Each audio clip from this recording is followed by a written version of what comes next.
So hello again. I'm here with Zvi Band. He is the CEO and co-founder of Contactually, a startup company here in Washington, D.C. So we're going to sit here and talk about how he created Contactually and where they're going, and the important thing, what is it that you do with $13 million? And more importantly, you started off this relationship on the right foot. You pronounced my name correctly. I have two main goals in the world. Number one is to be top ranked for Zvi in Google. I'm currently bouncing between number 4 and number 5. There are a bunch of Amazon listings above, and to get the world to properly pronounce Zvi. So we're off to the races. There we go. Okay, so let's talk about this. So Contactually. It's like with all these startup companies. I actually know the reason I reached out to you is I used Contactually a few years ago. Score. But how do you explain? I know it and I've used it, but I'm not really sure. How do you explain Contactually to somebody? Yeah. So I'll kind of give you the overall pitch, and then we can walk through just more of a kind of an anecdote. Yeah. What we are is we're a relationship marketing platform that helps professionals who are in relationship-focused businesses stay engaged with their key relationships. So we're a CRM really focused around the relationship rather than the transaction. Yeah. Okay. Let's walk through a specific example. Yeah. Right? Let's say I'm a real estate agent, right? And a real estate agent, 85% of their business comes via people that already know them, right? They can buy Zillow leads, they can do all the bus ads and coffee meetings, things like that. But really, the way they're going to close their business is by building a relationship, and maybe it's a month down the line, 6 months down the line, 6 years down the line. Repeat and referral business is the lifeblood. Yeah. However, while 85% of agents that say they would work with their agent again, 12% actually do. Okay. That's insane. Yeah. And why? Because we forget people, right? Yeah. My agent helped me buy a condo 4 years ago. Yeah. She bought me a breadboard and hasn't talked to me since then, right? Not a single word. Okay. So if we're doing something, but if she was doing something to stay in front of me, stay top of mind, right? Yeah. The next time someone's looking for an agent, of course you should talk to her over there. Or next time, my wife and I, we just had a kid, and so we're starting to think hey, maybe we need something bigger, and we're starting to explode it out of her place. I'm not going to go to her out. I don't know who she is, right? She's just like some person over there. Whereas, I've now spoken to thousands of agents since then, right? So I'm going to work with someone else. So it's all about how do you stay top of mind with the most important people, and that permeates almost every aspect of the professional world. Okay, interesting. So is this still back when I used it, you kind of dump people into buckets, and then basically it was a reminder for you, every 3 months, is that basically how it still works? Yeah, the core of Contactually is kind of helping you answer 3 key questions. Right. Who do I need to talk to? Yeah. When do I need to talk to them? And what do I need to say to them? Okay. And so the way that we do that is we pull, probably when you signed up, we were only working with email. But now we work with email and calendar and social media and your phone calls and text messages and Excel spreadsheets and your Outlook contacts and your iPhone contacts. We pull all that into one place. So for the first time, you have a clear picture of who you know. Okay. And it's updated every few minutes. So we know, you spoke to Eli, 3 hours ago, and you spoke to Jeff 2 minutes ago, right? It's that updated. And from there you can say, you can kind of set up buckets, and the buckets can be based on whatever you do, right? So for me, I have my top hires, I have my investors, I have my potential clients, and I tell Contactually, all right, my potential clients, I want to stay in touch with them every 2 weeks because I want to make sure I keep the deals warm.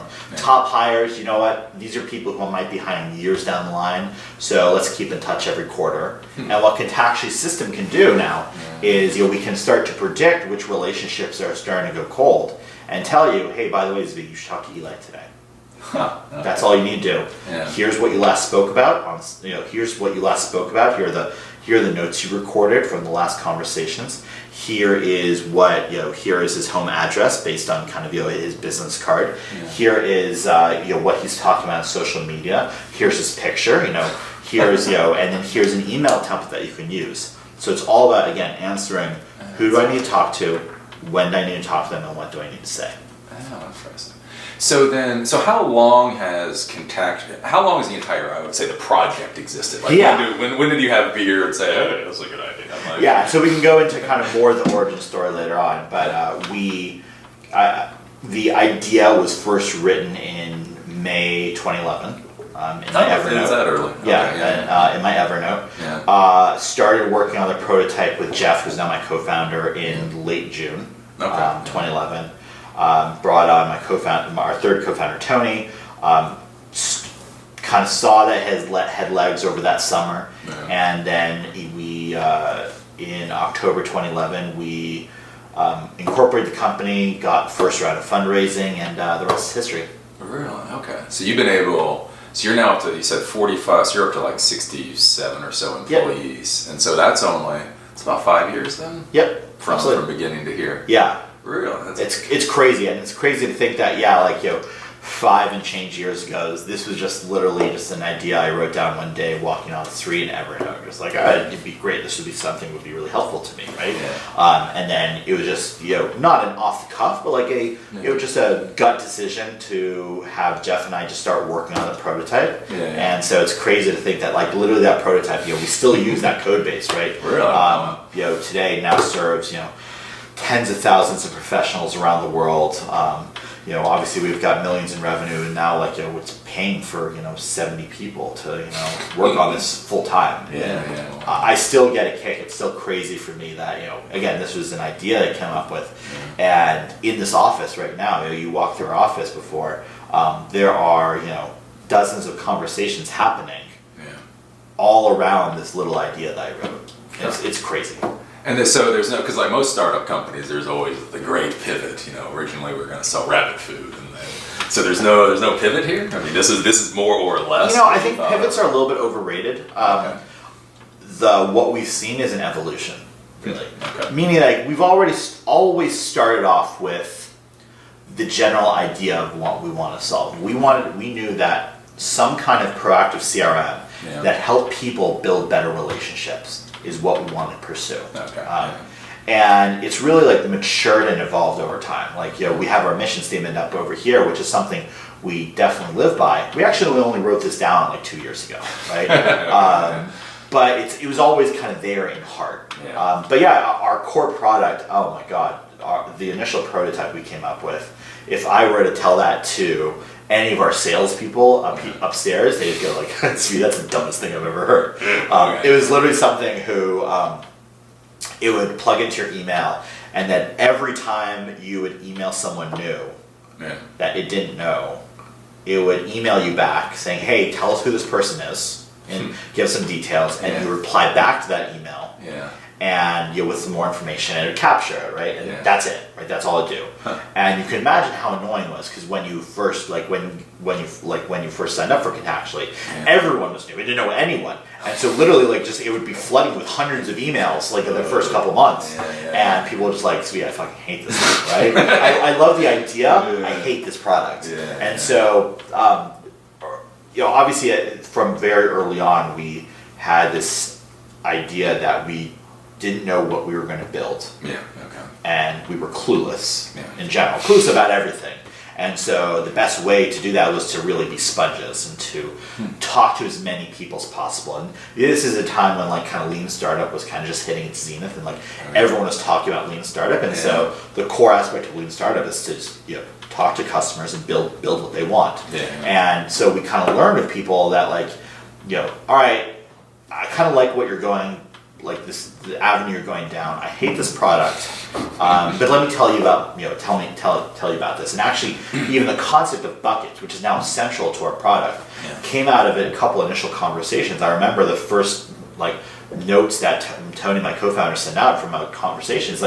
It was literally a customer said, so I kind of think about my relationships as buckets of people, and we're like, oh, that's kind of cool. We can do buckets. Let's do it. And now that's everything we do. I think it's, and I'm totally okay. And people, laugh yes, you're kind of an idiot with that idea. And I'm like, you know what? I don't care. It got us in the door. It got the conversation started, and from there, it allowed us to learn. And at the end of the day, what a startup needs to do is a startup needs to learn. Yeah. So then, I guess, because you bring up lean startup, so a few years ago, every time you turned around, you were tripping over the idea of lean. Did you actually? And then people talk about lean, but there's lean and there's real lean, and that's not lean. And did you use real lean? Like, was this a lean startup, or did you following anything dogmatic is bullshit? In general, like I think you should always. That's a core belief that I dogmatically follow. Is that I think you should take the ideas and concepts and then figure out how to adapt to you. I do know people who literally will sit at their desk with kind of one or another lean startup manual and follow it, or they have to hire lean startup coaches and follow it. That's not our style. Instead, the core aspect of it is the whole idea of just build what customers want. You shouldn't assume that you know what customers want, so you should talk to them. And kind of you should dual track both building a product and then talking to people about the product you're building, and let both of those inform each other. And that's the core of it, right? So no, I mean, did I look in a book and say, what should I do in a customer interview? I mean, I kind of read through it to kind of understand the gist of interesting ideas, but if there were a classically lean coach coming in, they go, oh, this isn't lean. I'm like, I don't care. It got us to where we are today, right? So then, I mean, it sounds like you've had what I would consider reasonable success. You have all these people that want to get a startup and they want to create the next Facebook, which there's only one Facebook. But I mean, for you, in 5 years, to go from an idea to 67 employees and funding, that seems very reasonable. So what is your background that allowed you to be able to launch that relatively smoothly? Where did you come from? Yeah, absolutely. So, and obviously, we have a lot to be thankful of for what we've accomplished so far, and it's having a great team. I mean, my background is I'm a software developer by trade, right? I was a kid, and I actually have a Lego MacBook cover, almost as always a reminder, because I was a Lego kid growing up, and my passion is always in building things. And that's kind of the approach that we had, right? I think some of the things that kept, have some of the core DNA aspects of the company that have been really critical is one, as I mentioned before, walking in kind of with always that beginner's mindset. Right? I do see some people come in that feel they can read a book and then tell everyone what to do, or feel that because I did this once or twice before, I know what to do, and that's absolutely not what we look for. We look for people who walk in and act like I'm completely dumb. I don't know what's going on. I want to learn, and that really allowed us to openly learn, and even nowadays, always be questioning do we really know the answer, or should we go out and do it more? And then the second is the attitude that we should always be driving. Every day, no matter what happens, keep coming back the next day. But what kind of education do you have? So absolutely. So I have a little bit of a sordid history.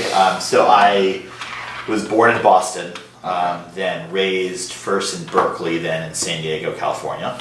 So I know I didn't see snow till I was 14. So living in DC, you can imagine it was a harsh switch. Then 2 years in New Mexico, and then my family moved to the DC area, and I've kind of been here ever since. So I went to 3 different high schools as we moved. I did a bachelor's in computer science and economics at University of Maryland. I kind of went in knowing that I was I was someone who the day my father brought home our first computer, I was like, oh yeah, this is really interesting. Kept destroying every computer. My mom's basement is still flooded with carcasses of computers I've destroyed. Right? And then 10th grade came around.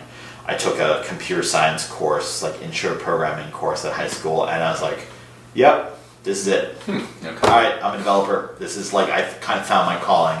And I've always kind of had this interest in business and trended towards that still. That's why I got a double major in economics.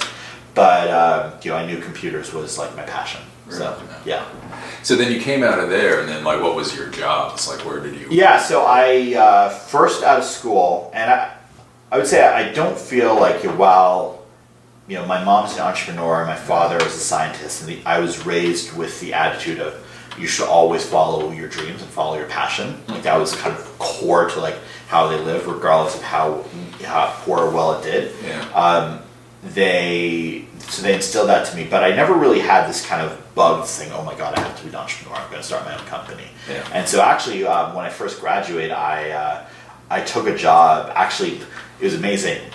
Imagine senior year of college, the September of my senior year, so like literally right as school started, I accepted a job offer to join a government consulting firm after I graduated. So senior year was great. I'm like, oh, the job. To this day, no one's ever seen my transcript from senior year. No one cared, right? I had a job, right? Yeah. So did that, but kind of learned that my passion. While I got some great opportunities, I was running a software development team there, doing some really high availability government secure work. I knew that wasn't my passion, right? My passion was I only learned kind of honestly on my first day there that nope, I was meant to be an entrepreneur. So stayed there for 18 months, then joined a creative agency for about 8 months. You'll learn it kind of wasn't my style, but then ended up striking out on my own. Okay. And the core actually, and that's kind of really where the idea behind Contactually started to form. It kind of goes back then because you can imagine, when I explained Contactually, it's for people who know and understand that their relationships are their best asset, right? And that's the core who we serve, and that's what we believe. We believe that the best businesses in the world are built upon personal, authentic relationships with their clients and partners, right? And that's written on our walls, actually written there, right? But you can imagine, for an introverted software developer, right?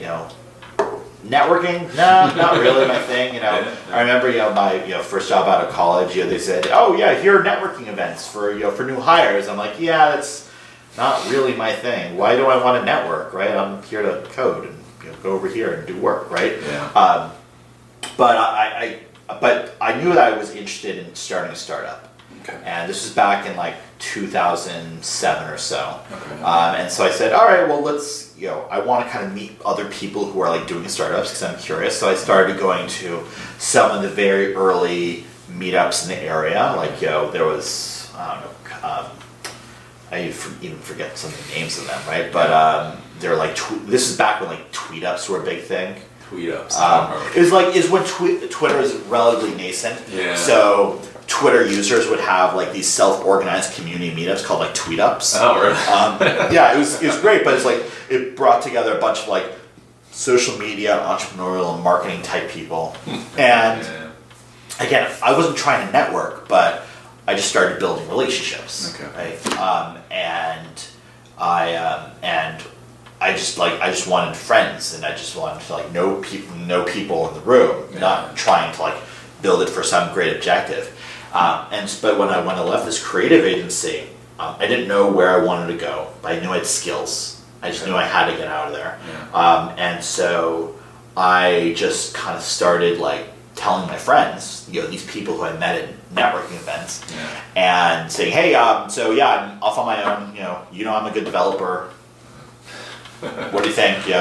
And very quickly, oh, hey, Zvi, can you do this for me? I'll pay you $1,000. Or can you do this for me? Or actually, hey, I'm pitching a project for Microsoft right now. You want to join with me? Or Ford is doing this project. I'm like, yeah, okay, great. Okay. And so that's how I became CTO of an enterprise software startup that was acquired back in 2009. Oh, right. And then for 4 years, I was consulting with these amazing brands like Ford and CBS and Volkswagen, all these great things. Not because I was a great salesperson, not because I hung my shingle and I was really good at sending amazing RFPs. It's because I knew people and I had a reputation. And that reputation then of doing good work then brought on more business and more referrals. And so I was like, oh my God, these relationships, these friendships I built ended up being the best thing for my career. Yeah. And it was kind of through that I saw the power and also the challenges of building great relationships. Yeah. And so that's why, as I was consulting, I kind of kept coming up with ideas, and Contactually was one of those ideas. Huh. So then if you're doing the consulting, you're doing more of that normal work. like, how have you felt transitioning into a startup? Because that's what you get with some technical people. Is you have technical people doing other people's projects, and they go, I love this. And then they create their own startup, and they find out about HR and taxes and regulations, and it's not quite as fun. There are some challenges, right? I think at the end of the day, I knew as I was consulting, it was fun, it was lucrative. The projects were getting more and more repetitive, especially as I got better. They would be like, oh, Zvi's the guy we hired, the crack guy we hired to do like WordPress work. Or when we need a Rails app built, we talked to Zvi and his team. He'll do it. Okay, great. And that was great. But I kind of started having this crisis where I was like, I'm spending all my time building other people's dreams. Right? I'm here, I'm a builder. I want to be building something I'm passionate about, right? I was the kind of kid who, with Lego, you go through the first time and you kind of follow the directions and you very quickly take it apart and then you build something of your own. And that's what I wanted to do. I wanted to build something of my own. And so I was kind of looking for ideas. And I tried to do a few things kind of like while consulting, basically kind of incubate a couple internal products, and I wasn't successful at it because at the end of the day, when you're consulting, you always face the crisis on a per hour basis of like, do I work on this project over here right now, or do I get paid for this project right now? And you always, the tyranny of the now always steps in.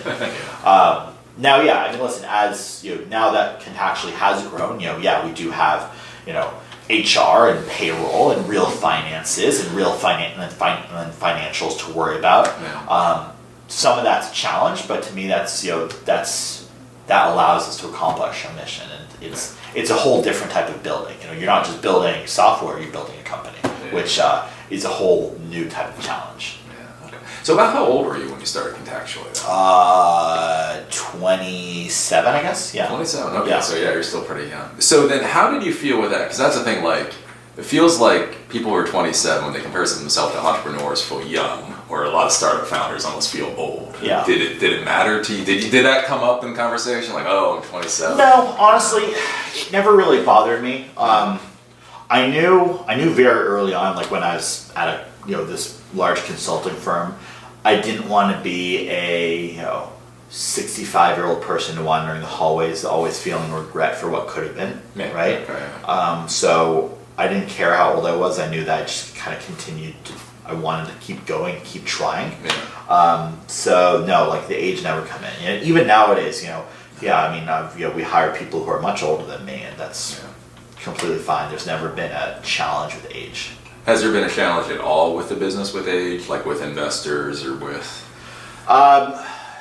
Not age, but experience, absolutely, right? I mean, it's hard as a first-time entrepreneur, right? I mean, the best way to learn, in general, but especially like in starting a business and starting a technology startup is to fail.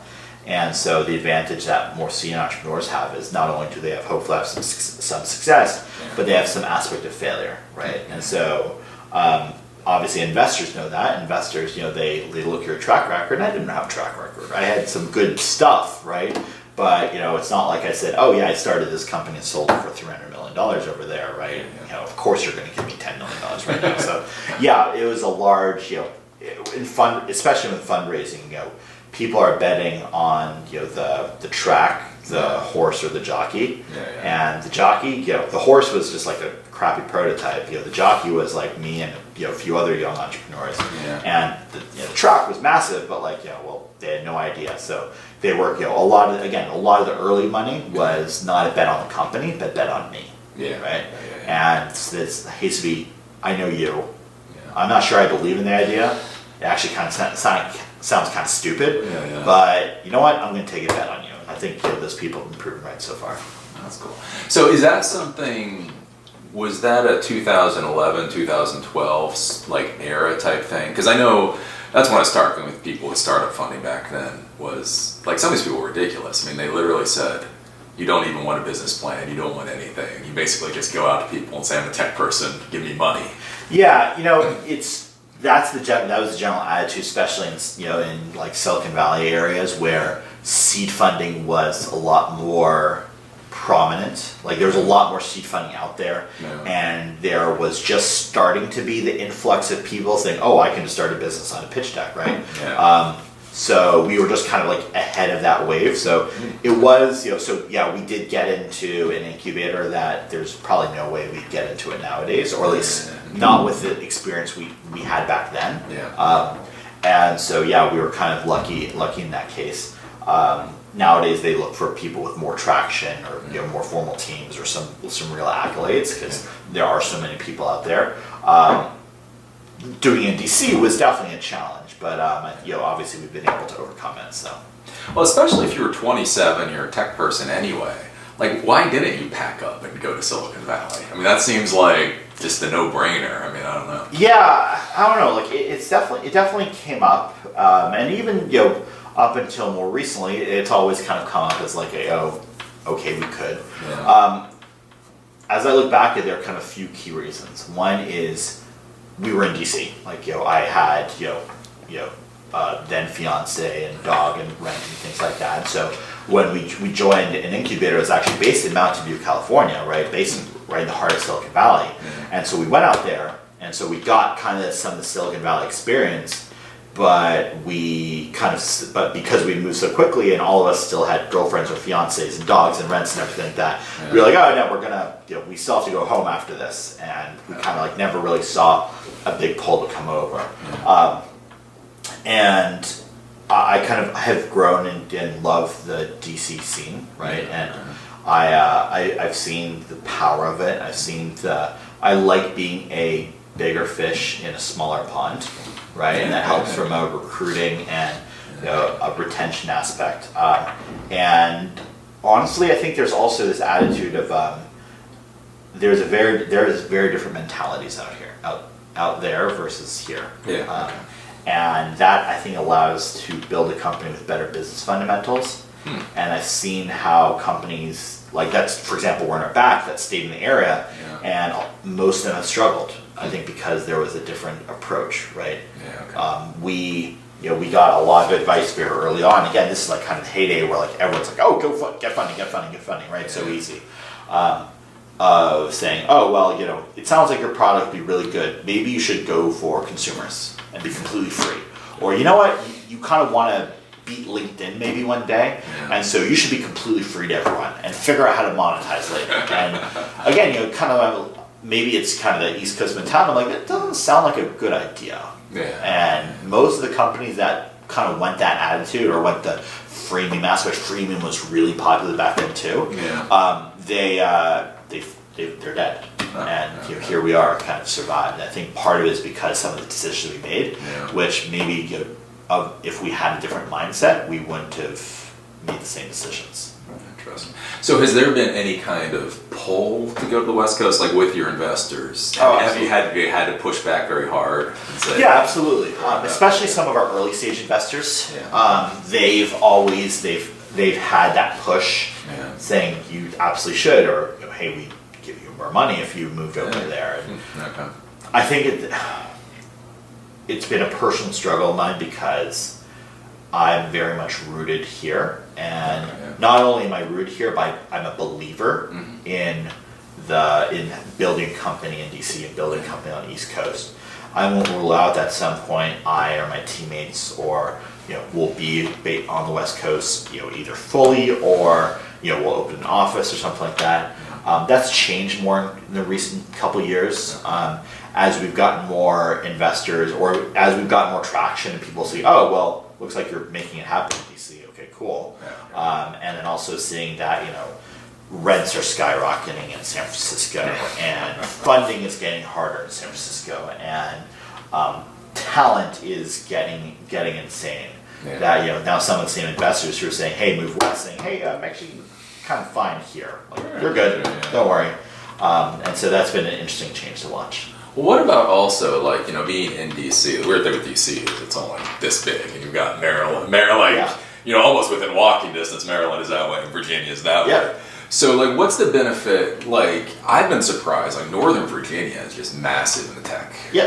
So, like, why not, like, literally 2.5 miles that way? I think it's different mindsets. It's not something we've been very much against. I've decided that we wanted the company to be based here because most of the good young talent lives in DC or wants to actually be and work in DC. You get interesting office spaces. There's just a different mentality, right? I mean, versus like, it's like working in Manhattan versus working in like Hoboken or something like that, right? It's a different mindset mentality, right? And so I kind of like being in a kind of a thriving city, and the team really loves it. And I think there's an energy here that you don't get. I see companies being very successful being based in Bethesda. I see companies being very successful based in Reston, right? And it's not necessarily better or worse. There are pros and cons to all of it, and it's just more different. It's the choice that you and your team make. Are there any benefits, taxes, regulations, any of that kind of stuff with DC? Is there anything that makes DC good for startups versus these other two states? Yeah, I mean, I think again, it's different. I think here you get the government, who has taken an interest. Especially the prior mayor, Mayor Gray. He showed a real passion. They just seem that the future of DC and the creative economy is investing in startups, and that's why. We got a grant from the city to, for example, actually this office space that we're in was helped built out in part with the city grant. So there's a lot of things came from here, and we're actually 7th Street, which is the street we're on. We're at the base of it, so that's called like a whole tech corridor. So they're definitely doing things, right? That's not to say other areas aren't, right? Maryland has TEDCO, Virginia has CIT. All great organizations that can help. So I think it's again, it's not better or worse. It's just different, right? But I am thankful that the DC government is taking kind of a passionate interest for it. So has there been pullback or pushback or whatever since the whole fiasco with Living Social? Where Living Social got a lot of benefits and then kind of I don't know what the hell's going on. Not as it relates to us, but I think. Living Social we're in an ex-Living Social office. No, we're this used to be like kind of this floor was all like sales training. So I think Living Social actually, and everyone loves to kind of knock control especially as it kind of started to decline. And of course in 2020 hindsight, they made a lot of mistakes, or there's some strategic decisions they should have made. But I think they've done wonders for this community, right? One, they showed it's possible, right? They showed it's possible to build a real big company in DC. That's amazing, and that helped really put DC on the map, even for the people in DC, right? It said like, I don't have to move to San Francisco in order to start a company, right? I can do it next door at WeWork or something like that, right? Two, it's kind of been it created really great talent that has now gone on to other companies. So, for example, our head of people came over from Living Social, and she really cut her teeth at Living Social. That's really powerful, and we've seen the Living Social team go everywhere else, and there's been other ripple effects, right? They've built out really great startup space that now WeWork and Contactually and Optoro have taken over, like all these great things. So I think just like you want to see a healthy ecosystem start. Ideally, it's through like some kind of acquisition that happens. Then the founders then go and invest in other companies. The talent goes to start their own companies. In this case, it was Living Social kind of starting to kind of fall apart as that kind of, but it still did the same thing of spinning off investors and entrepreneurs and office space, things like that. So there's a lot of good things that's done. Oh, interesting. So I guess along with that idea is the tech scene here mature enough that people that have exited actually put anything back in? Because I know that's like in Baltimore, that's one of the things people complain about, is we've had some big exits, but unfortunately the people exit with it. Like they're like, we made our money, and they go off to Florida. Like, is there? Yeah, there's not let's say to the same degree as like kind of like San Jose, right? But definitely pretty heavily. We've had prior entrepreneurs invest in us, right? For example, David Steinberg, who sold his company SwapDrive to Symantec, so it's like backup software. He invested in Contactually, he's now on our board. Or Don Rainey, who was partner at Growtech that invested in Living Social. They made a killing through Living Social, and he's on our board now. And Growtech invested, and Growtech invested in Contactually, right? So I think we do see that ecosystem going. is it as prominent, right? I mean, yes, we have obviously Steve Case, started Revolution with Ted Leonsis, and Revolution invests in a lot of companies, not too many DC companies, but they're here, right? So I think we do see that as a good ecosystem started. Yeah. Okay. So then, so you started this idea, but you have two co-founders. Yes. So how did you find the co-founders, and how did you figure out did the co-founders, at least originally, was there like a business and a CTO and something else? Yeah, absolutely. So Jeff Carbonella, who's our CTO now, he had just started working for me at my previous consulting firm. My kind of attitude was, my prior attitude was, I believed in not having employees and having a lot of contractors, so I could scale up and down as needed. So at any point, I may have 30 people working for me, but they're all their contractors, and I would just end their contract whenever we didn't have work, and it's very simple. But I had also started a website marketing the DC startup community called Proudly Made in DC, and so that was the whole idea behind that was, let's kind of tell people that there are startups in DC, because no one, even the people in DC, didn't know that there were startups in DC versus like now. And so it was an interesting it was an interesting flip. So, but through Proudly Made DC, we also had a lot of people reaching out, like looking for jobs and things like that. And so Jeff actually was in the process of moving down here and said, hey, I'm looking for a job. I'm a developer. And I'm like, oh, wow, great. Like, why don't you come work for me?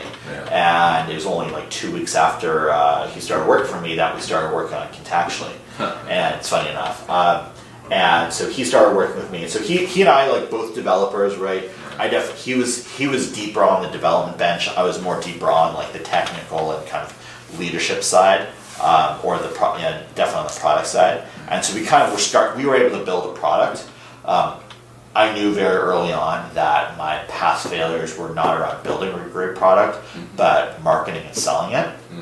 And so we needed some kind of business counterpart. So I had met Tony mainly just through the local community, just, two people grabbing coffee, just interested in startups, helping build a great community kind of through these conversations. And, I kind of said, hey, well, I'm working on this kind of prototype called Contactually, or even wasn't even called Contactually then, it was called something else. Do you want to maybe help out and do some customer development, things like that? I said, sure. And we kind of spooled up. But the original charter, around the time we incorporated the company and decided to quit our jobs and take this seriously, was Jeff and I would build it. I would be overall CEO, and Tony would be the person selling it. And that's honestly still kind of the attitude today. Yeah. So you were of the generation of Geronimo then. You actually, did you stop working and then fully? Oh yeah, there was no transition like, I'm doing 40 hours here and 40 hours here. I tried. We tried over the course of the summer, but we kept seeing that. Jeff and I, unfortunately, we were good enough at our consulting role that clients kept coming to us, and so Contactually started to Contactually was suffering right early on, because we're like, we can work on Contactually, but we've kind of have a client deadline that will only pay us a lot of money over here. Let's do that, right? So the tyranny of the now and focus on short-term gains, that always wins, right? And so we decided to so I kind of knew, and when we ended up kind of getting offer for funding, I knew that more than anything else, it wasn't the money, it wasn't the resources, it was a burn the boats moment. And that was what we needed. We needed something to say, all right, fuck it, let's cut off everything else, let's do it. And that helped, right? It forced me to shut down my consulting gig and pass on all my clients to a friend of mine. Then it kind of went us from living kind of a comfortable life, this being a 40-hour-a-week thing, to us going and spending 4 months in Mountain View, working 18-hour days, and then the remaining 6 hours we had an empty apartment with nothing but mattresses on the floor, literally mattresses on the floor, and like a table from IKEA that we never really sat at because we were in the office the whole time. We would sleep on mattresses, shower, and then go right back to the office. And we needed something like that. So you actually did get the funding though before you quit your day job per se. Yeah, we got the offer for funding. So I wasn't necessarily really looking for it. You know, we were still trying to do Contactually on the side, and showed it to, again, a network contact of mine. Again, going back to my network, who happened to be a partner at 500 Startups, which is one of the top venture incubators in the world. And he said, Zvi, I'll fund you right on the spot. You know, two things. You know, one is, you know, you need to focus on this, and two, you know, you need to, you know, we're going to help you blow this out, right? But you need to focus. And I'm like, all right, we have the catalyst if we want it. And it was a few really intense days of discussions where we went back and forth. I was actually against it, right? I was someone who, you know, it's not that I'm against change, but I was kind of happy and kind of set, like, you know, as consulting, and we can kind of do this as a side project, and we'll make it work, guys.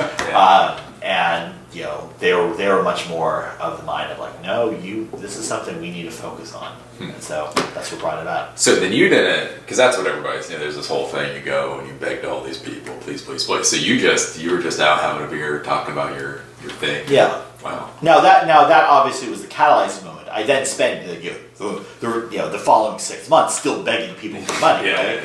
You know, we only got, I think, like, you know, $50,000 or something like that, which isn't that much when you think about it. So yeah, there was but it was the moment, and I pushed people to join accelerators, incubators, almost exclusively for that moment of saying, this is now serious.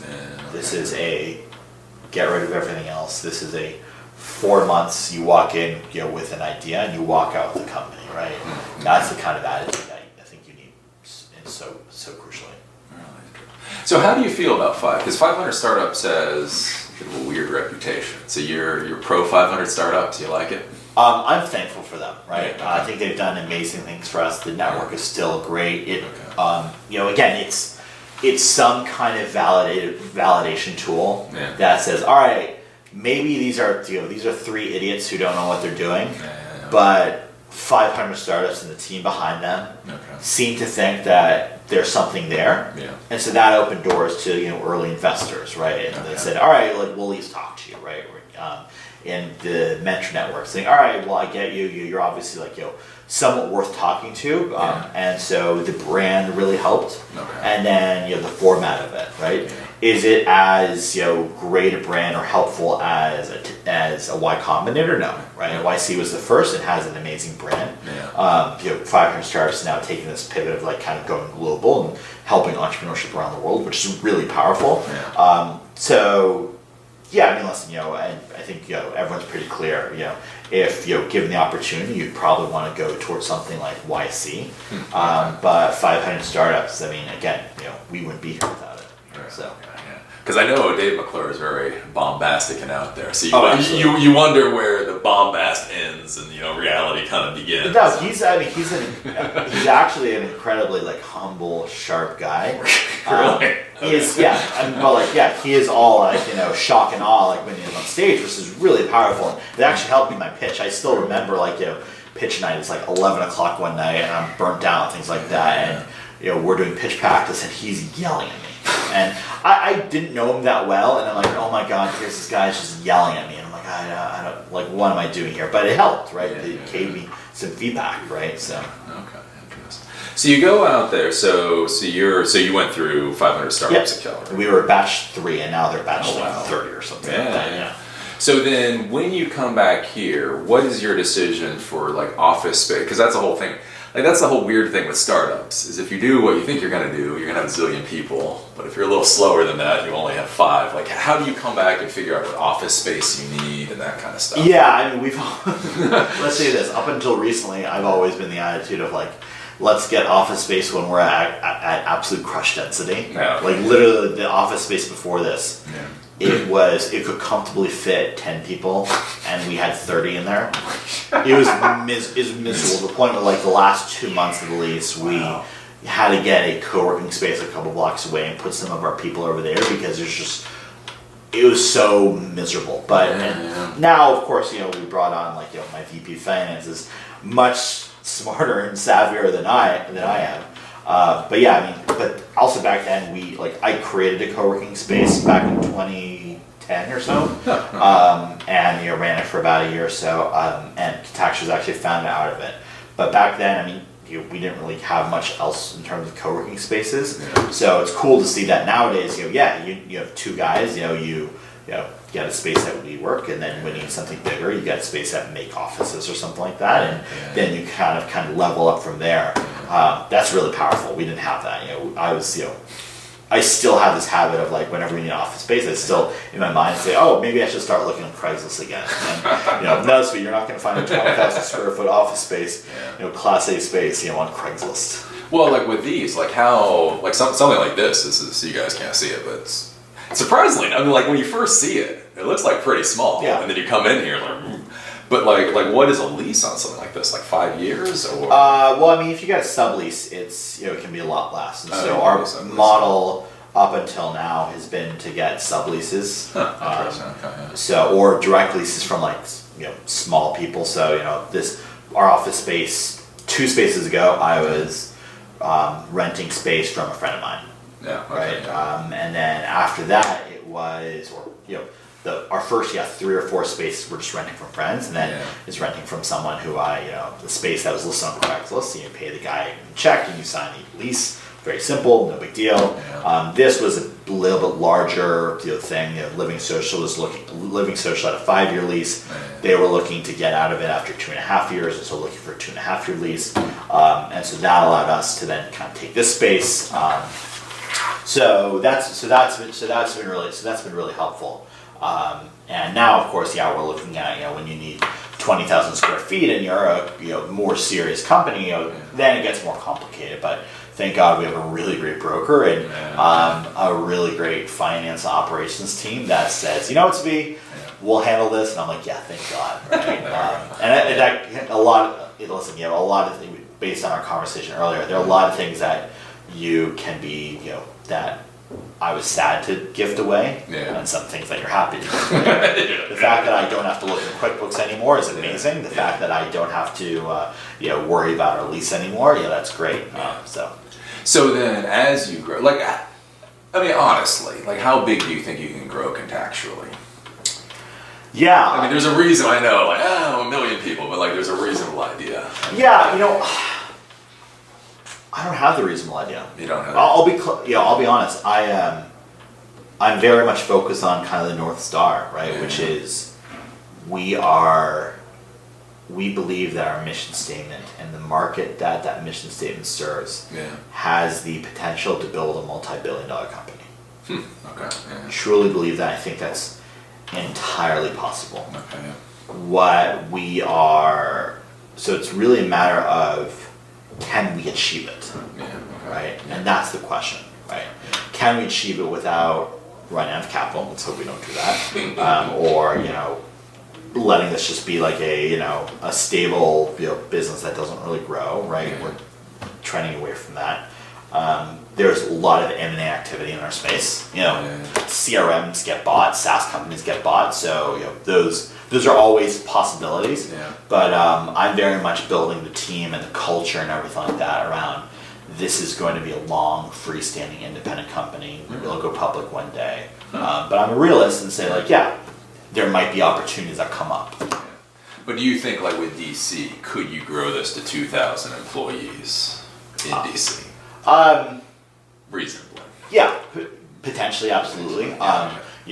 Whether we probably wouldn't grow to 2,000 employees in DC, or unless we had 10,000 employees around the world and 2,000 in DC. Okay. But we already said hey, it's actually really good for us to build a customer support team in the Philippines. And so our customer support team in the Philippines, or hey, we need 2 really great QA people, and we happen to find 2 really great QA people after looking around the world, including DC, in Ukraine, right?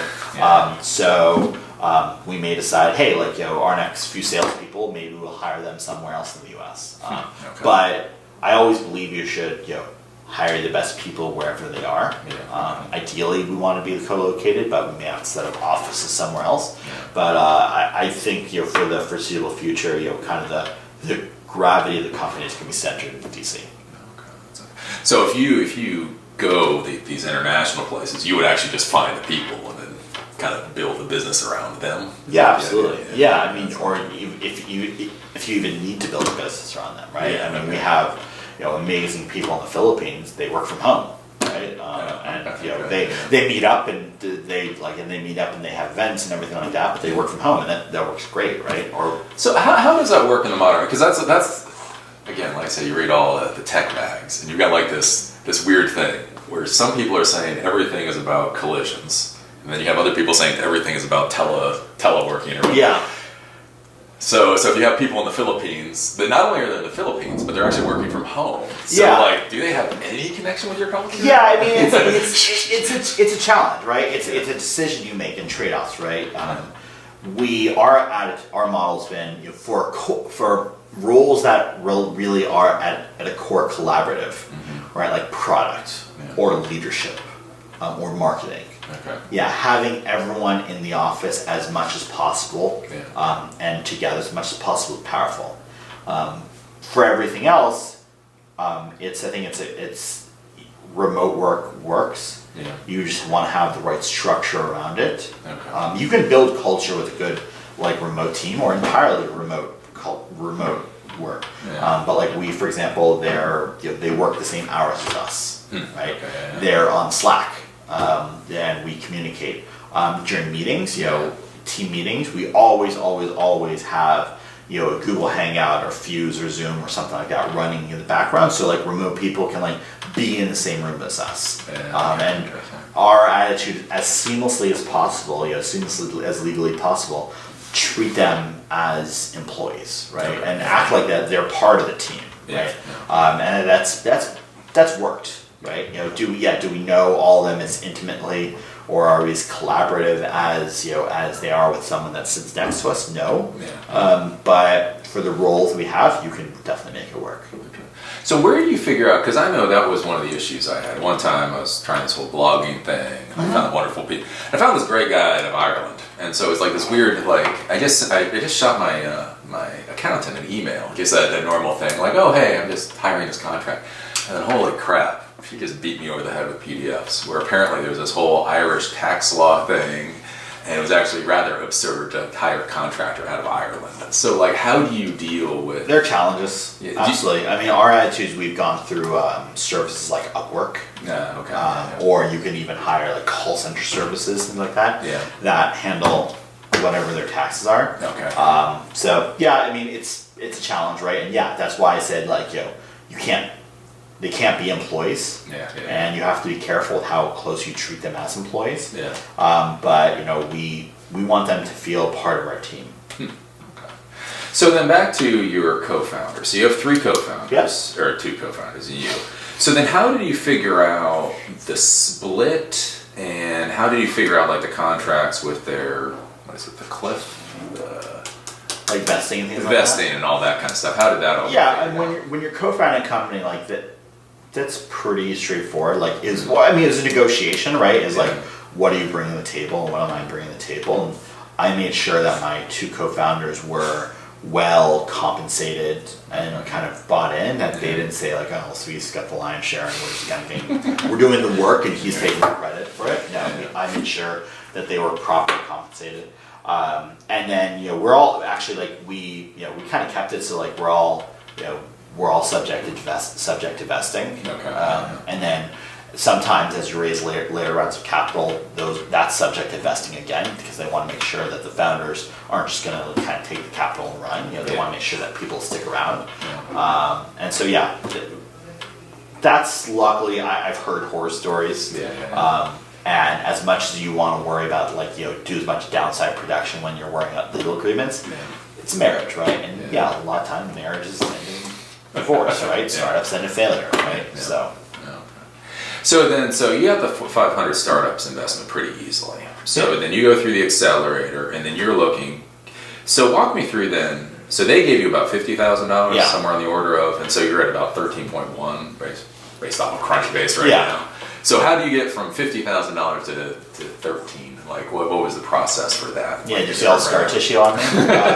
So the funding history. So we raised around So we raised, after the 500K, we raised around 150K. Oh, wait, so after 500K. Sorry, after the 50K for 500 startups. Yeah. We raised another 150K. And then where did that come from? How did you get that? Just angel investors, mainly people betting in me. Oh, right? Okay. People I knew, like my uncle, college friend, things like that, right? Okay. Your friends, family, fools. Okay. But people who believed in me. Then, right after the program, we raised around another 300K. Okay. So that brought a total funding up to 500. Yeah. Then in 2013, we raised a little north of $1 million. Okay. And then we did a $2 million seed round in 2014. So then wait a minute. So And but you're already up to 1.5, and Yeah. then you do a seed. Maybe I'm getting I get so confused in the startup world. I thought the seed round would have been like the 150 or you have to 300. deviate from, I think, let's be clear, whether it's called angel or seed or Series A, Series B, that's all nomenclature bullshit. It doesn't really matter. Really? Okay, Series A is usually, or has classically been your first institutional capital round. Yeah, okay. Right? From institutional investors, the LPs. Yeah.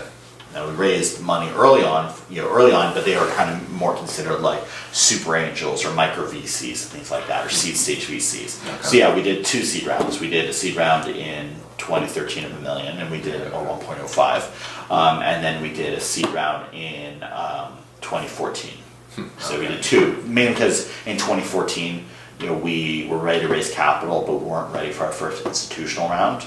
And so we set out planning to raise first 500K, and then that ended blowing up to $1 million or $2 million. And then we raised, and then in 2013 or 2015, we first raised 750K, and then we raised another $8 million. So that kind of, all in all, put together, it's around 12, 13 million. So what was your sales pitch? Okay, so the first seed round is $1 million. Yep. So what's your sales pitch? What's your process to get that $1 million? Because I guess I guess in this modern world you can shrug off 500,000, so you got it how you did. But $1 million, what were people buying? $1 million? Yeah, I mean they were buying an initial prototype or initial product. Yeah. We started having some customers. So did you have paying customers? Yeah, handful. A handful to start, but they were like, all right. Looks like someone will pay for it. We started to show some SaaS metrics, and so we had some good SaaS investors come on board and say, all right, it looks like there's something there. We'll invest in it. Okay. So we were able to pull that off. And so was that VC with SaaS? They were super angels. Super angels. Yeah. Okay. So you're mainly investing their own money. Sometimes other people's money. Okay. So again, terms are muddied, but 0.9 Capital. Yeah. 0.9 Capital and Boston Seed, those were the 2 main investors in that round. And then previous investors maintained their pro rata, which meant they were able to reinvest and maintain their stake. So that was helpful. And and then how did you find those, or how did they find you? So personal network introduction. So we met Christoph from 0.9 Capital back in 2012. Okay. He was actively monitoring. He actively monitors early stage companies, and we met him through a mutual contact and just happened to stay in touch. So he wasn't ready to invest in us in 2012. We were way too early, but invested in us in 2013.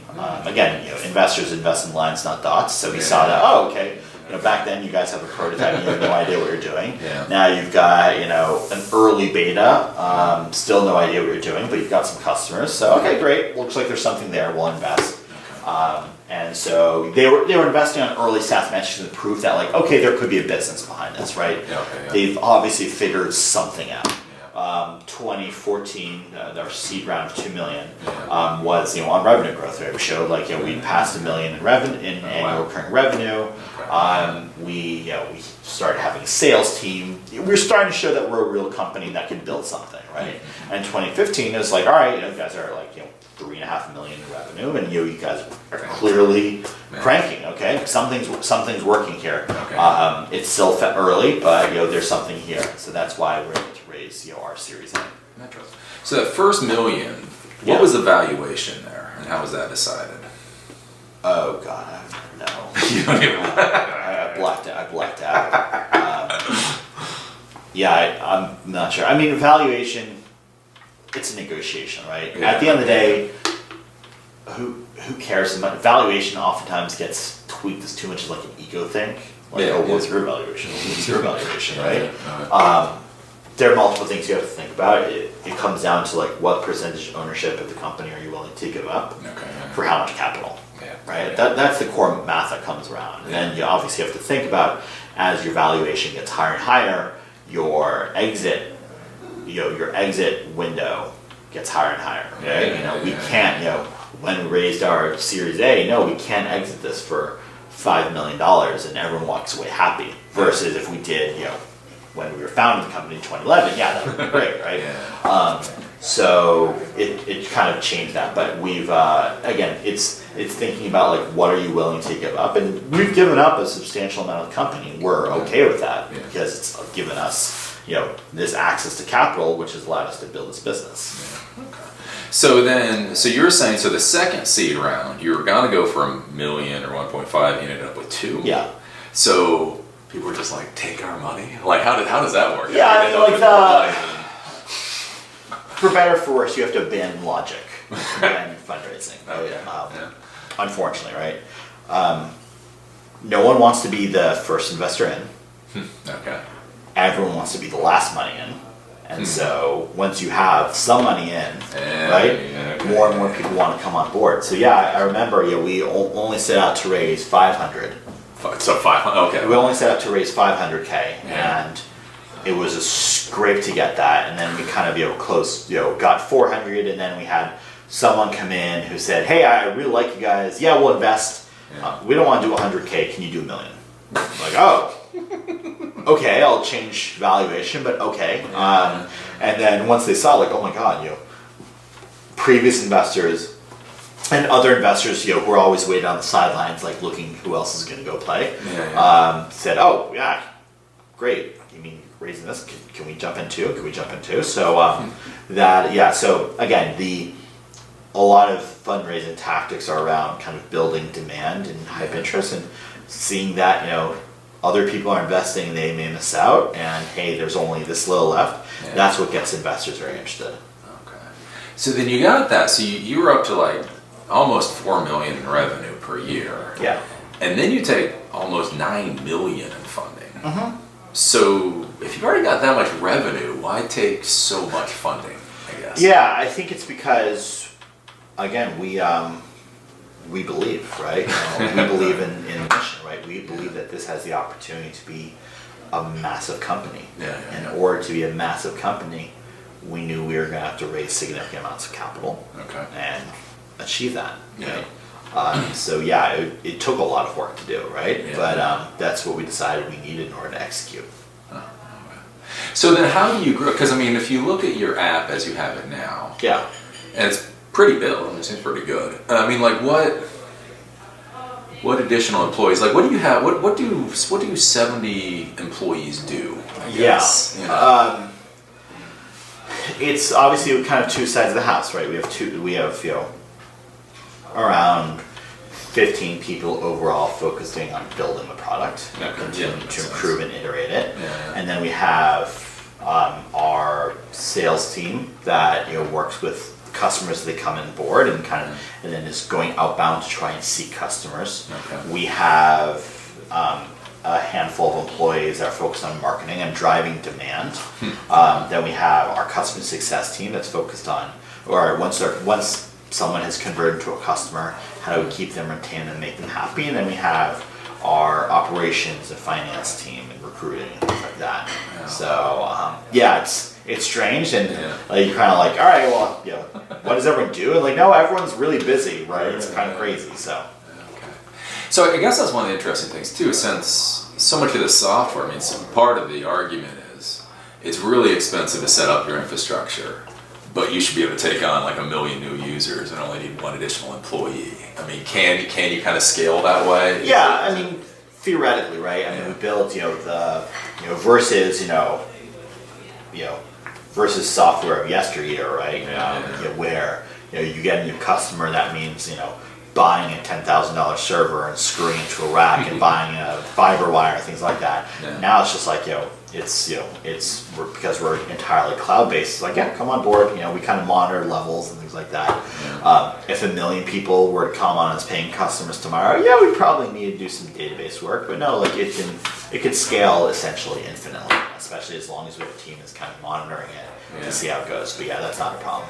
So like with your infrastructure, if you can say, is it on something like AWS as a cloud? Yeah, we're hosted AWS. So you decided not to go with your own dedicated servers? Yeah, that's more and more rare these days. It's why why purchase or lease dedicated servers and deal with the racking and hosting, things like that, when you can just especially if you're an early stage startup, just put down a credit card and all of a sudden you have a running server somewhere in Northern Virginia or something like that. Yeah. Obviously, over time, if you can achieve economies of scale potentially by co-locating or getting dedicated servers, but for us these days, you're tapping into like Amazon's economy scale. Yeah. So whenever we talk about AWS, everybody says AWS has kind of become the Google. But did you look at Azure or Google's platforms, any other platforms? Not really. Not really. Mainly because we were using Heroku, which at least back then was like the de facto standard, and like you're hosting a Rails application, you just go to Heroku. Like, why we don't have DevOps people. Like, let's just kind of go that route. Okay. We've explored others since then, right? Yeah. But it's competitive. Like, it's competitive enough on price, and that the switching costs wouldn't necessarily be worth it. Okay. Again, maybe in the future, there might be economies of scale where, hey, we can save $20,000 a month, $120,000 a year, $140,000 a year by switching to, Amazon or something like that, or switching to, Azure or to Rackspace or something like that. Yeah. Great, let's kind of, let's spend $50,000 in engineering dollars doing it. Yeah. But for an early stage startup, you kind of want to remove as much work out of your day to day, and so not having to think about hosting, obviously allows our engineers to focus on other things. So with AWS, are you worried about any kind of lock-in? Like, I don't know, with their services where you might end up having to use AWS even if you didn't want to? No, I mean, that's the power, I think, of like, of good companies nowadays. Like even the way we're built, right? It's built off standard tools, full import, export privileges. They're using Linux, so we could probably go and set up, a hosting environment, some other Linux hosting environment somewhere else, right? We intentionally keep our work abstracted enough away from like architecture, so that we don't, we're not locked into Amazon. We could just say, all right, we're just going to go switch over to here.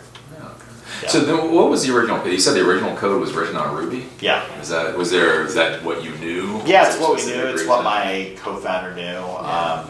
We just kind of started doing it, right? Yeah. And that's allowed us to scale out to where we are. And obviously, we folded in other languages and other technology, but still the core of it. Yeah. It's still the same, GitHub repo that we started back in 2011. So I know, like 4 years ago, Ruby was like the thing. Yeah. If you were going to do this in 2016, would Ruby still be the language you go with? I would, because I'm still a Ruby developer, and I Ruby developers, and I think Ruby developers are still the best hires to make. But no, I mean, you probably would give like Node, like Node.js, like a deeper try. Yeah.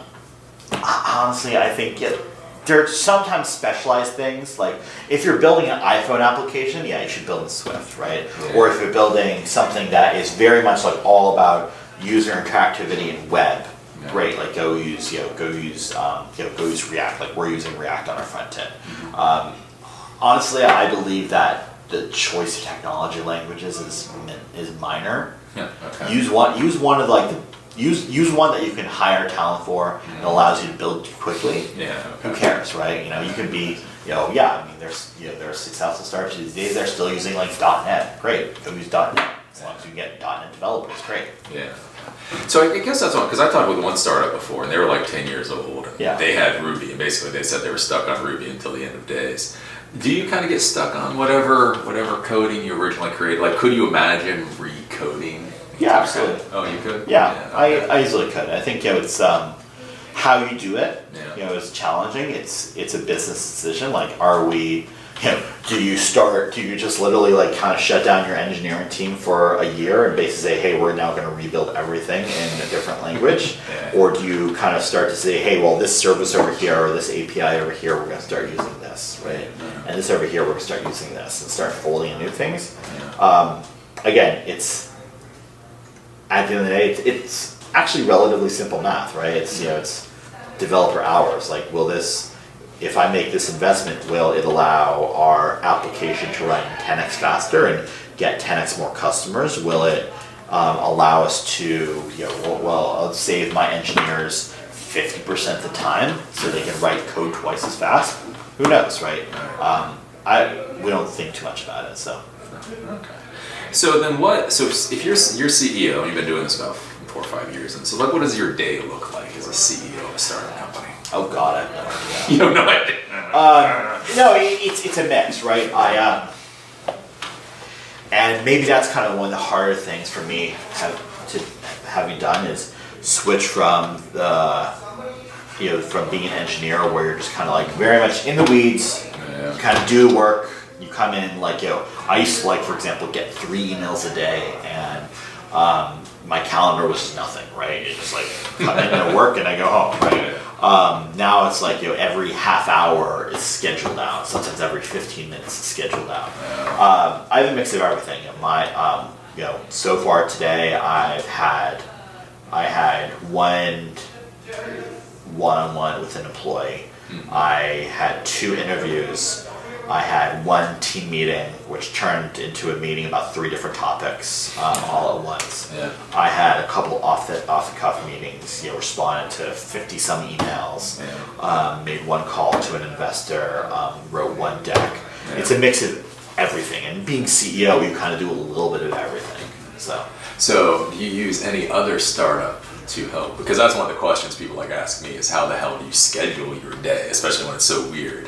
Yeah, so do you use something to help you schedule all that? I'm a big Google Calendar user. Okay. I'm huge. Yeah. Live my life out of it. Yeah. And I've used things like Schedule Once, and I still have it running for certain things. Okay. But honestly, I hired a virtual assistant, and that's to me a critical thing. That once your company gets beyond 20-some people maybe, hiring a virtual assistant to help you and the company makes all the difference, because she handles all the scheduling. She triages my email. She responds to a lot of emails. So doing all that kind of stuff, again, removing it's all about delegating things that you don't need to do out of it. Yeah. Are there any other other startup tools that I use? Obviously we use it a ton. So I still use Evernote heavily for everything, from recipes, personally, to other ideas I have, to random notes. Sometimes, if I'm feeling kind of, down or confused or murky about what I should be doing, I'll sometimes just sit down and kind of write an Evernote, what should I be doing right now? And kind of it uses kind of to stoke thought or write blog posts, things like that. Otherwise, I think my team uses something like 75 different SaaS tools.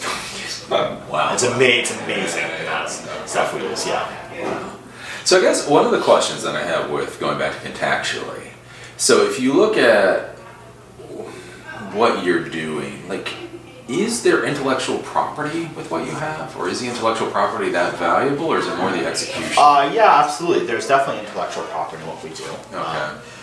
We haven't made significant efforts yet to protect it in a way, right?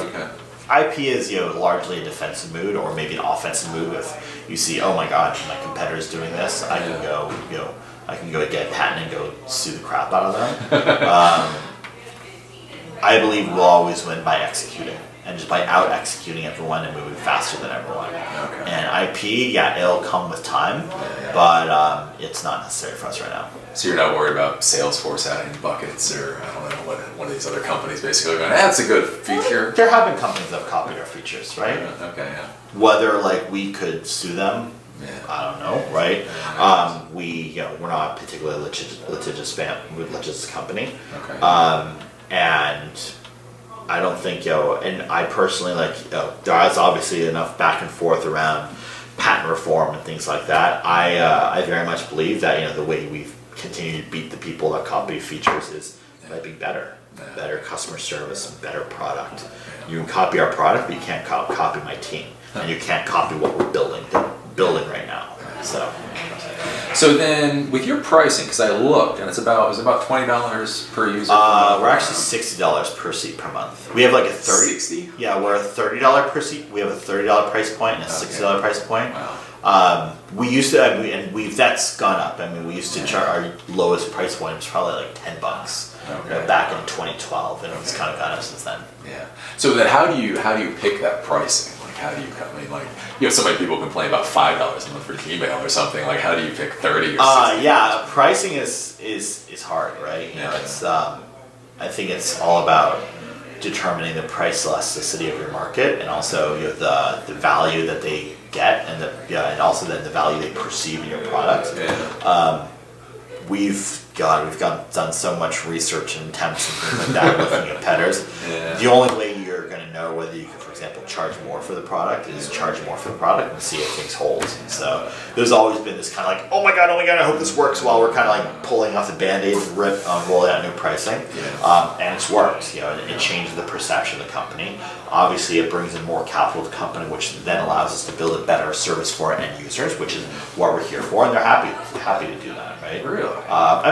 What we learned, right, and that's also, again, it's all about value, right? Yeah. We didn't want to be the CRM that would, you'd pay $5 a month to keep in touch with your college buddies. That wouldn't allow us to be successful, nor to keep in touch with your network, unless your network is really valuable too. We want to be the thing that says, if I stay in touch with people, this will make or break my business.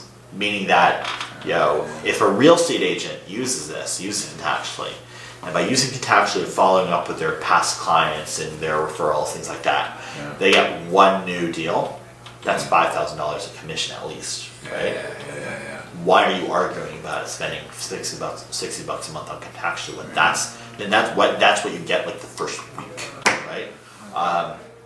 That's really powerful, right? And so we focus on the markets, right? We focus on not like, oh, great, through this I'll allow myself to sell like one $5 bar of soap, right? No, this is, these are people selling homes or contracts or cars or something like that. So. Well, because that's what I was going to ask when I thought it was still $20, but I guess it's $60. It answers the question. Because what I was kind of wondering though is there getting to be like subscription fatigue? Like, because back in the day, you used to be able to buy Outlook. Let's say you bought Outlook for $200. And then you bought a couple of extensions. All told, a nice decked out Outlook was like $300. Yeah. And you're done. Where here, for me, I pay for Gmail, I pay for CR. Yeah. Those monthly fees start to get a little ridiculous at a certain point. So but you have to evaluate, right? I think we're moving more from it, like more and more to subscription economy, right? That's just our life. Yeah. And I think it is powerful and it's efficient, right? Yeah. With Outlook, you would pay $300 for it, and guess what? A year later, it's Outlook 2014. And oh my God, the one you're using, you're an idiot, right? I can't believe you're using the old one, right? Another $400, right? How many thousands of dollars have I spent on like Microsoft Office over the years, right? Okay. Versus subscription, where it says no, you pay for it, and guess what? It's always going to get better, and you're always getting new versions, and it's always going to be updated, and we're not going to bother with releases. It's just going to always be better. And guess what? If you don't use it for any reason, great, right? Someone could use Contactually, and a month later decide they don't want to use Contactually, and they will pay for 30 days for it, right? Versus, if they bought Outlook, right, and 30 days later they said, oh, I need Outlook, well, great, have fun with that $300 piece of software. That's really powerful, and we see that permeating everything, right? Why buy a car when I can use Zipcar or Car2Go, right? There's more and more talk about why buy a house maybe when I can just rent a house or something, right? There's all these all this move because it's about efficiency, right? And also it allows us to then worry about all right, I don't have to make the perfect release. Outlook 2013 doesn't have to be perfect.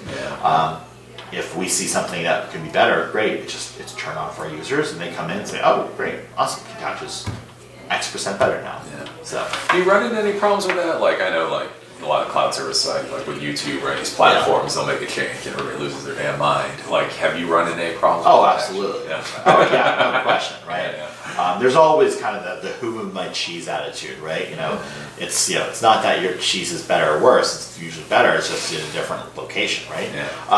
Absolutely. And we've been wise around it, right? Made sure, for example, we phase things in or coach people on new functionality.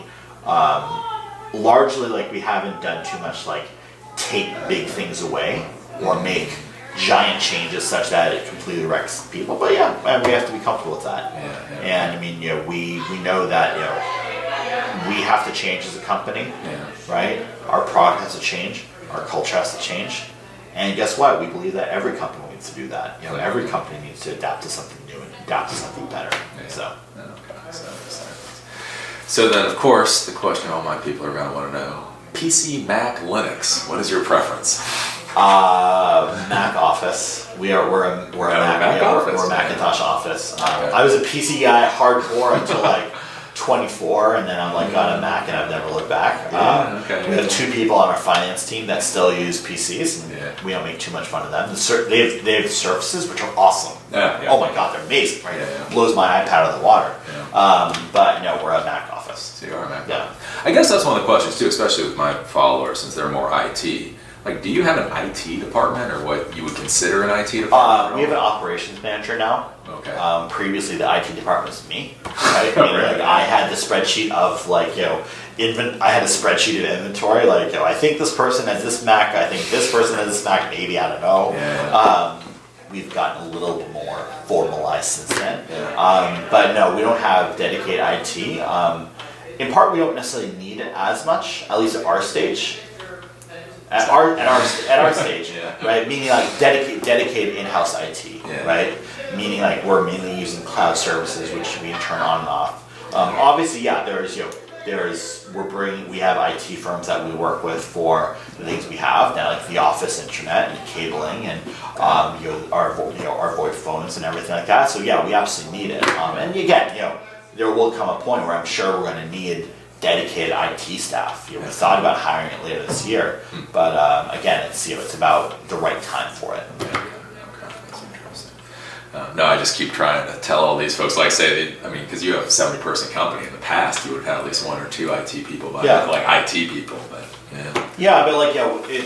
there's been a change, right? Because we don't need to have a Exchange server sitting on a rack in the corner, right? No, everyone uses Google Apps, and when we need to provision a new user or when something goes down, well, it's Google's problem, right? And so it has removed things, but it's also allowed. Therefore, when we need IT people, we're really bringing in for the specialized stuff, not just like, all right, we need to just bounce that box, right? Fine, let me go bounce that box, right? They're coming in for like the specific, like the real work. So, if you had an 18-year-old kid at this point, because I guess you've got a kid, right? Yep. Where would you push them? Like, if they wanted to get into technology, like what direction? What would you tell them they should go look at? Yeah,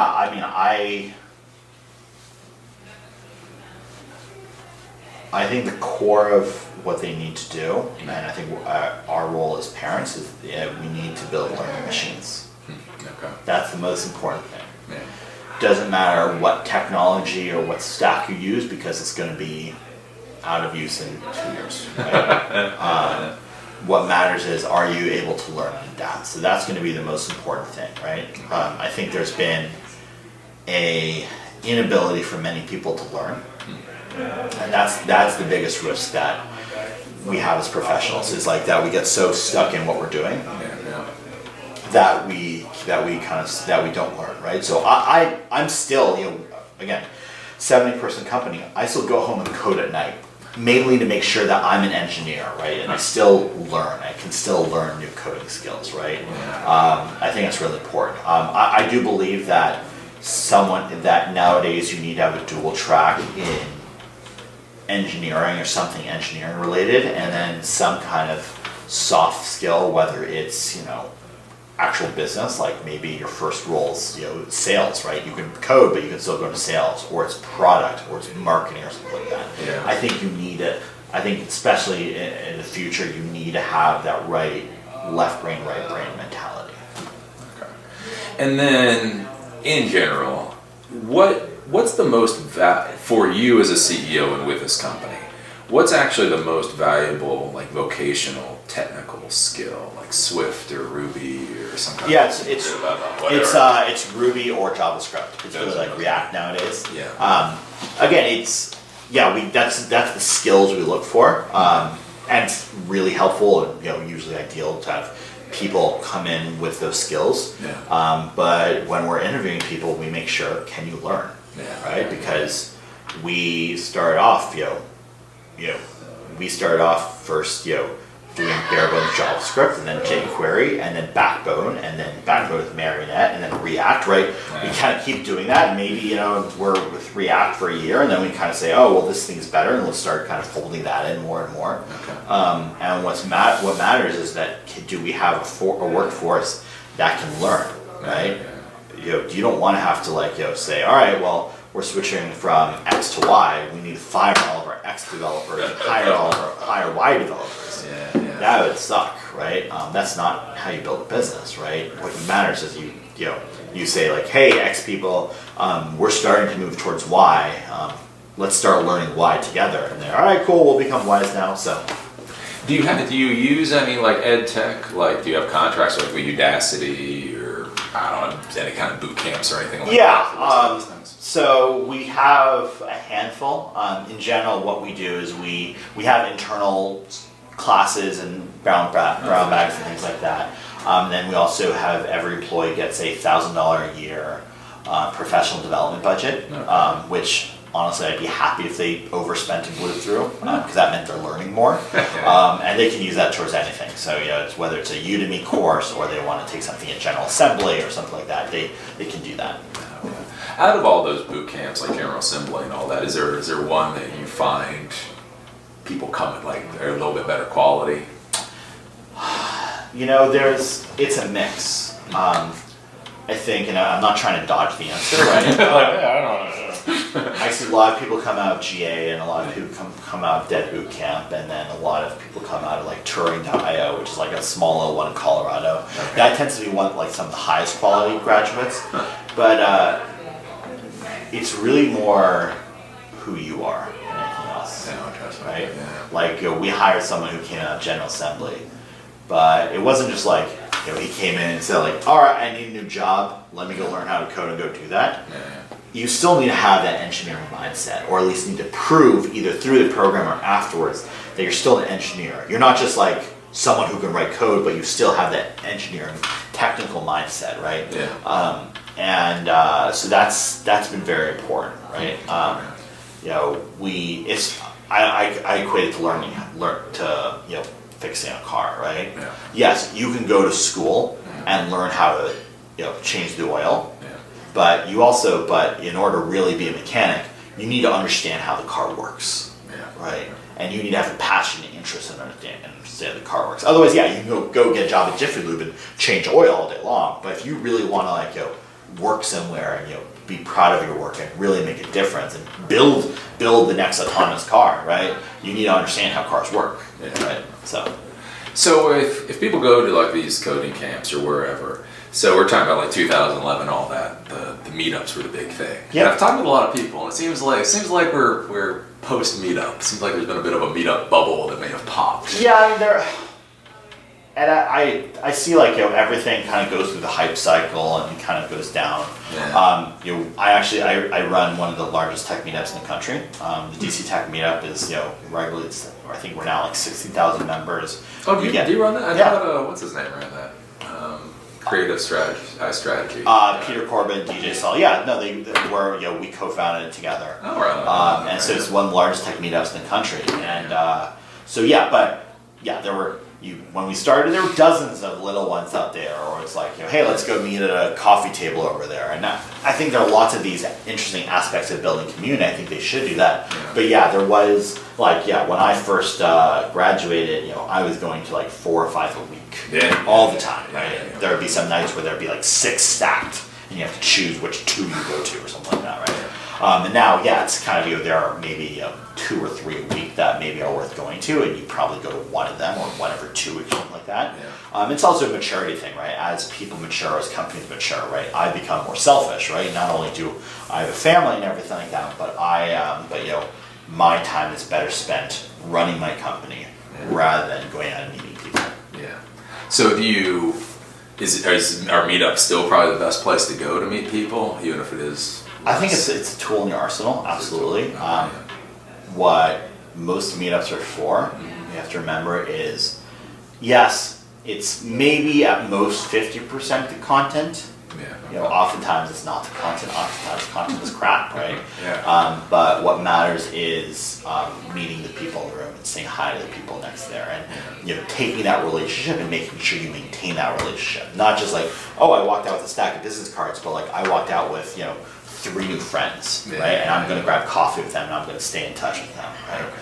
That's what's really important. I see a lot of people kind of duck in and then leave immediately afterwards. I'm like, well, why? What did you get out of it, right? Yeah, you got some demos, and okay, cool. Yeah. But that's not nearly as cool as like meeting someone who maybe is your future co-founder, right? Or meeting someone who maybe is a developer or hire, or meeting someone who like, oh my God, that's really cool. I could do something like that. That sparks that inspiration, right?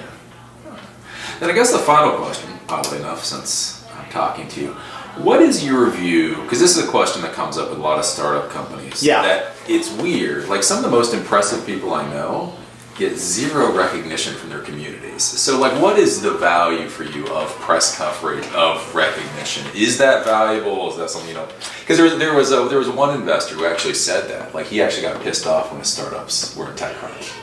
He's like, what the hell are you doing that you can be in TechCrunch? Go do real work. Like how do you feel about media and all that kind of stuff?